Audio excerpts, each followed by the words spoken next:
So hello everyone, welcome to tongue diagnosis with electro homeopathy. तो हम लोग basic के 3 क्लासों में कुछ एक्सटीरियर, इंटीरियर और डायग्नोसिस का इम्पोर्टेंस क्या है इसके बारे में हम लोग जान रहे थे। आज हम लोग ऑर्गन बेस्ड डायग्नोसिस को टंग से जोड़ते हुए जानने की कोशिश करेंगे। ठीक है, तो मेनली हमारे बॉडी में दो तरीके के ऑर्गन्स, ठीक है, according to electro homeopathy.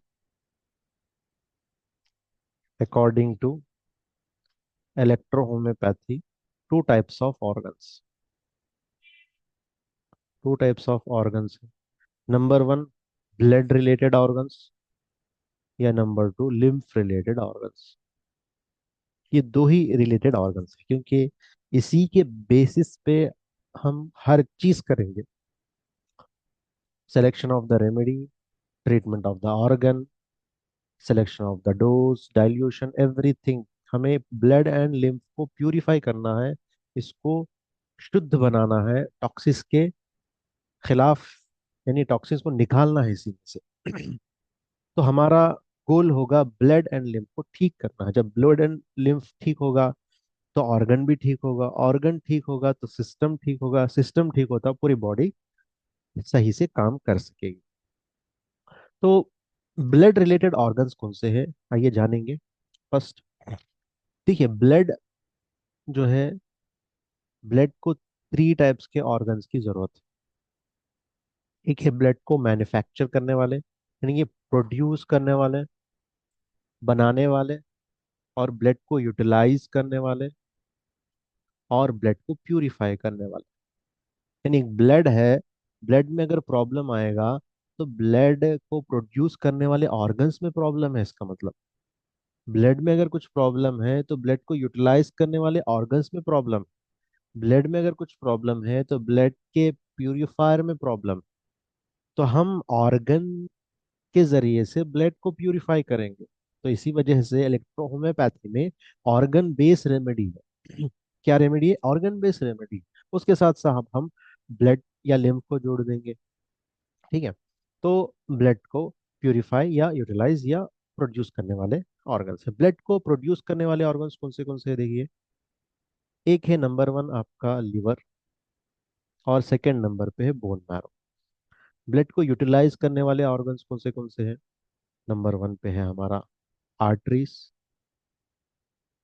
Veins, heart, brain and nerves.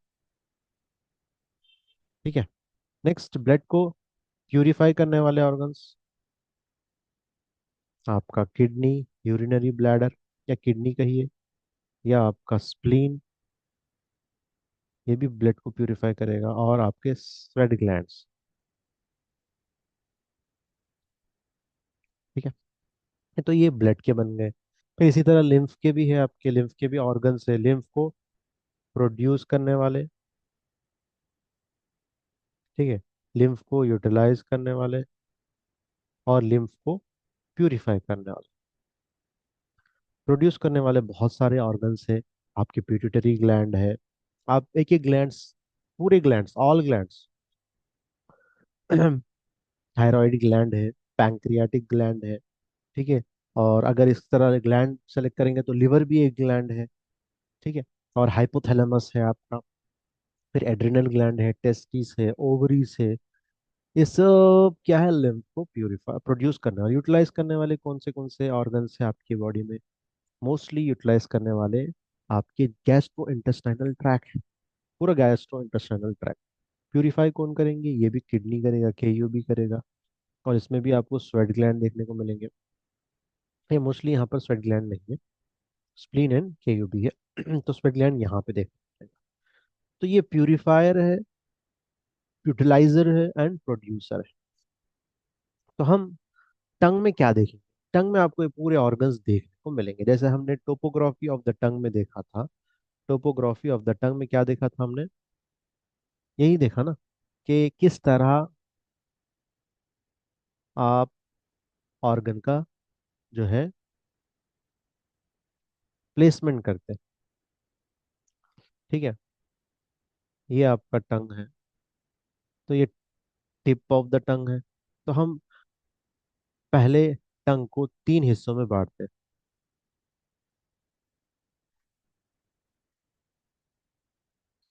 ठीक है, ये टंग है, मान लीजिए, एक, दो। तो ये आपका अबव डायफ्राम है, ये एब्डोमिनल एरिया आएगा, ये आपका पेल्विक एरिया आएगा टोपोग्राफी के हिसाब से। Above diaphragm, abdominal and pelvic. तो अबव डायफ्राग्राम क्या क्या ऑर्गन्स है आपके? तो आपके ऑर्गन्स है हार्ट, लंग्स, सो सॉरी, यहाँ पर प्यूरिफायर में आपको लंग्स भी देखने को मिलेंगे, यहाँ पे लंग्स। ठीक है, ये मिस हो गया था। तो हार्ट, लंग्स, फिर आपका ब्रेन, ये सब जो है आपके डायफ्राग्राम के ऊपर आएंगे, मेन ऑर्गन्स। एब्डोमिनल में कौन से आएंगे आपको? लिवर है, गाल ब्लैडर है, स्टमक है, स्प्लीन है, पैंक्रियास है, ये इंपॉर्टेंट है। और पेल्विक में क्या देखने को मिलेंगे आपको? रिप्रोडक्टिव ऑर्गन्स देखने को मिलेंगे, small intestine, large intestine, urinary bladder, kidney, ये सब यहाँ पे देखने को मिलेंगे, मेन ऑर्गन्स। तो हमने इन ऑर्गन्स को यहाँ पर क्या किया? फिक्स कर दिया। ठीक है, ताकि आसानी हो जाए हमें डायग्नोसिस के लिए। तो आज हम जो ऑर्गन को स्टार्ट करने जा रहे हैं वो है ऑर्गन हार्ट। तो हार्ट रिलेटेड अगर कुछ प्रॉब्लम है तो हम टंग में कहाँ देखेंगे, और कौन से प्रॉब्लम आ सकते हैं, क्या है, डिटेल में हम लोग आज और कल के या दो से तीन क्लासों में हम हार्ट के रिलेटेड देखेंगे। पहले हार्ट का फंक्शन देखेंगे। अकॉर्डिंग टू इलेक्ट्रोहोम्योपैथी, हार्ट का काम क्या है? Heart is utiliser. Heart is utiliser यानी ये ब्लड को यूटिलाइज करता है, पहले खुद के लिए, उसके बाद पूरी बॉडी के लिए ये ब्लड को यूटिलाइज कराता है।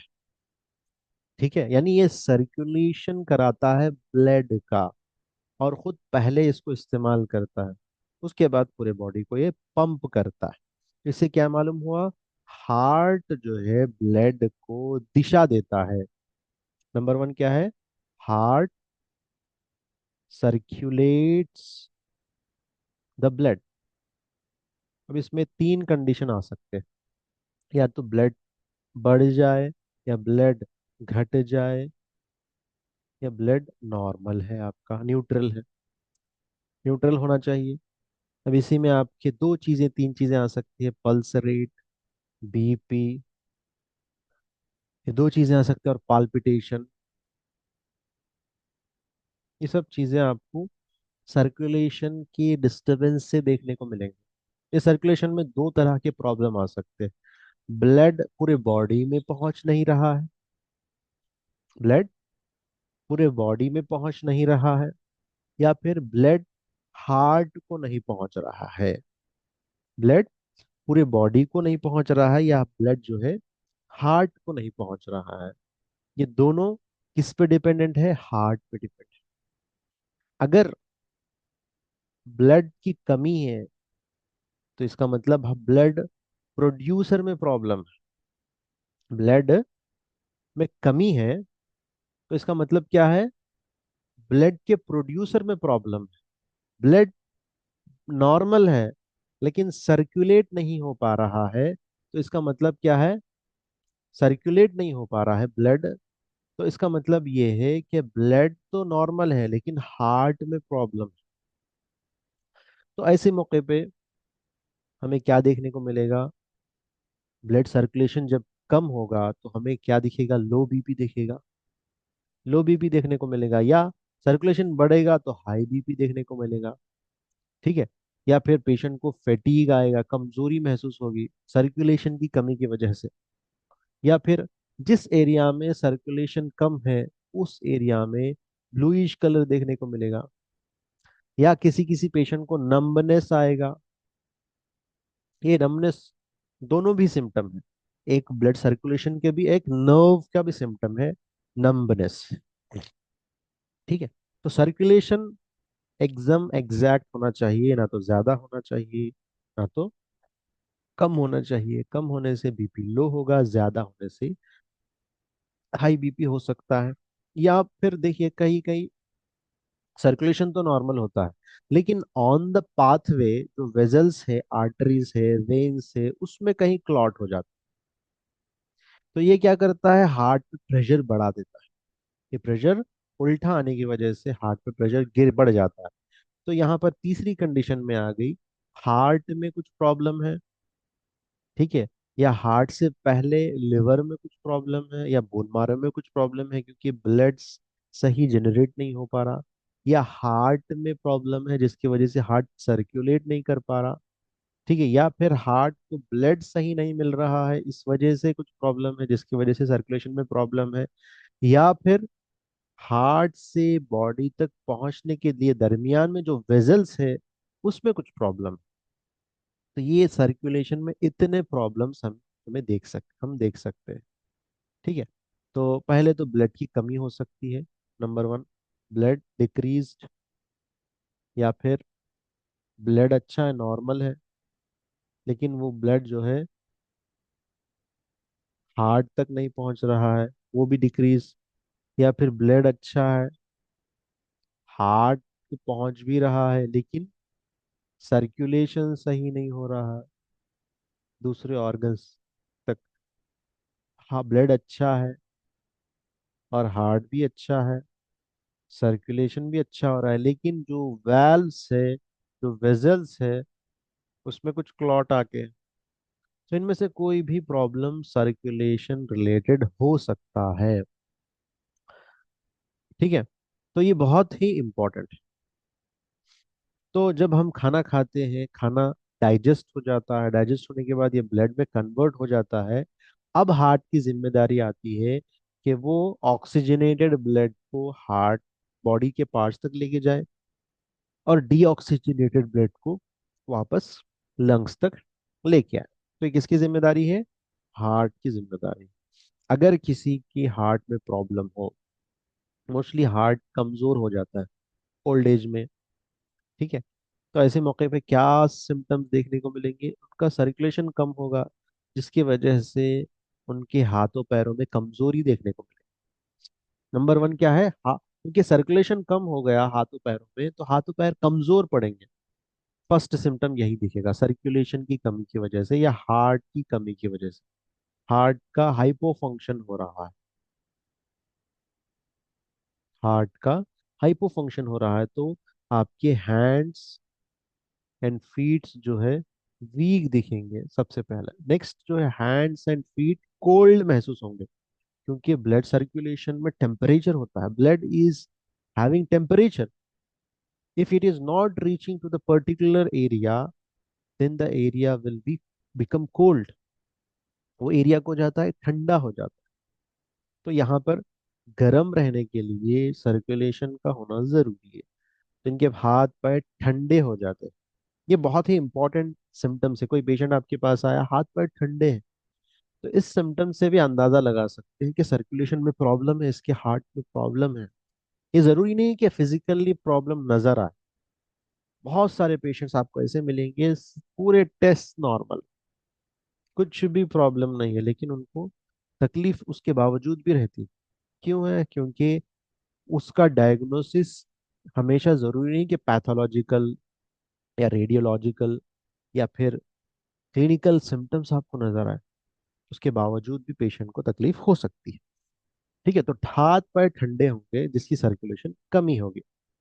अब जबान पे क्या दिखेगा, जबान पे क्या दिखा, कैसा पहचाने, बगैर टेस्ट किए सिर्फ जबान देखकर। यहाँ पर पेशेंट के जबान पर, टिप पर, ये जो टिप हमने देखा था अभी, ये टिप जो दिखा, टिप पे ये हार्ट एरिया है, इतना सा हार्ट एरिया, इस टिप एरिया में क्या होगा, या तो स्वेलिंग होगी, या तो क्रैक होगा, ठीक है। ये क्रैक होगा तो इसका मतलब है यहाँ पर हार्ट कमजोर है, ठीक है, कमजोर है, ठीक है। तो ये बहुत इंपॉर्टेंट है। अगर किसी का हार्ट नॉर्मल है तो सर्कुलेशन अच्छा होगा, हाथों पैरों में कमजोरी नहीं होगी, और उसका हाथ गर्म होगा, तो आप चेक करना चाहिए ऐसा हाथ रख के, ऐसा चेक करें, ये पामार एरिया है, डॉर्सल एरिया है, पीछे का ये डॉर्सल एरिया है। डॉर्सल एरिया को पालमार एरिया पर रखिए। अगर गर्माहट मिल रही है तो इसकी सर्कुलेशन अच्छी है, अगर ठंडक मिल रही है तो इसका सर्कुलेशन में गड़बड़ है। तो ये एक सिम्टम आप देख सकते हैं। ठीक है। तो ये पहला फंक्शन था हार्ट का, क्या है, सर्कुलेट करना। सेकंड क्या है, सेकंड, पहले फंक्शंस पढ़ेंगे हम, उसके बाद फिर बीमारी, उसके बाद ट्रीटमेंट, फिर उसको जबान पे ये फंक्शंस के दरमियान ही हम मालूम करेंगे कि कैसा सिम्टम देखने को मिलेगा। तो मैंने बताया स्वेलिंग हो सकता है, क्रैक। अब हार्ट का सेकंड फंक्शन क्या है, हार्ट का सेकंड फंक्शन है कि ये, इसकी जिम्मेदारी है कि ये अपने साथ साथ वेन्स और आर्टरीज को भी क्या करे, इसको भी ब्लड पहुंचाए। अब आप, ऑर्गन तक ब्लड पहुंचेगा, लेकिन साथों साथ वेन्स और आर्टरीज को भी ब्लड पहुंचेगा। ठीक है। अगर वेन्स और आर्टरीज को ब्लड अच्छी तरीके से पहुंचेगा तो वो ब्लड को अच्छी तरीके से कैरी करेंगे। ब्लड को जब अच्छी तरीके से कैरी करेंगे तो आप पल्स जब देखेंगे तो पल्स अच्छी बीट महसूस होगी, क्योंकि रास्ता पूरा खुला हुआ है। अब देखिए सुबह के टाइम पे ट्रैफिक जाम नहीं रहता, तो सुबह आप क्या करेंगे, गाड़ी अच्छी तेज, कई कई बार सुबह में एक्सीडेंट्स हो जाते हैं तेजी से चलाने की वजह से। तो ये क्या है, इसी तरह ब्लड फ्लो भी नॉर्मल होगा बॉडी के अंदर, यानी तेजी से जो नॉर्मल होना है वो होगा। इसीलिए सुबह में कहा जाता है कि सुबह के वक्त में ब्लड सर्कुलेशन अच्छा होता है, क्योंकि आप फ्रेश उठे हुए रहते हैं। तो आप एक्सरसाइज करिए ताकि वही सर्कुलेशन पूरे पूरे होल डे मेंटेन रहे, पूरा होल डे मेंटेन रहे। तो ये बहुत इंपॉर्टेंट है। तो ये कब होगा, जब हार्ट का सर्कुलेशन अच्छा होगा। और हार्ट का सर्कुलेशन अच्छा होगा तो हार्ट के वेजल्स जो है, वेजल्स को भी जब भी अच्छा काम करने का मौका मिलेगा, तो आपको पल्स अच्छी महसूस होगी। पल्स अगर चेक करेंगे तो अगर वीक है तो या तो हार्ट में प्रॉब्लम है, या हार्ट के जो वेजल्स हैं, वेजल्स जो जा रहे हैं उसमें प्रॉब्लम, या पल्स अच्छा है, बीट अच्छी है, तो समझना हार्ट भी अच्छा है, वेजल्स भी अच्छे हैं। ठीक है। तो आज यहीं तक रखेंगे, फिर हम कल कंटिन्यू करेंगे नेक्स्ट जो टॉपिक है। तो दो चीज़ों को हमने सीखा आज, दो से तीन चीज़ों को। पहले एरियाज हमने देखा, ठीक है, पूरे टंग में फिर से एक बार मैंने बताया। फिर हार्ट, बॉडी के अंदर जो इलेक्ट्रोहोम्योपैथी के हिसाब से यूटिलाइजर, प्यूरिफायर क्या क्या है, इसके बारे में हम लोगों ने जाना। फिर हमने जाना हार्ट के फंक्शन, दो फंक्शंस जाने, टोटल 6 फंक्शंस है। ठीक है। फिर हम बाकी के 4 फंक्शंस कल जानने की कोशिश करेंगे। Okay, thank you, thank you very much.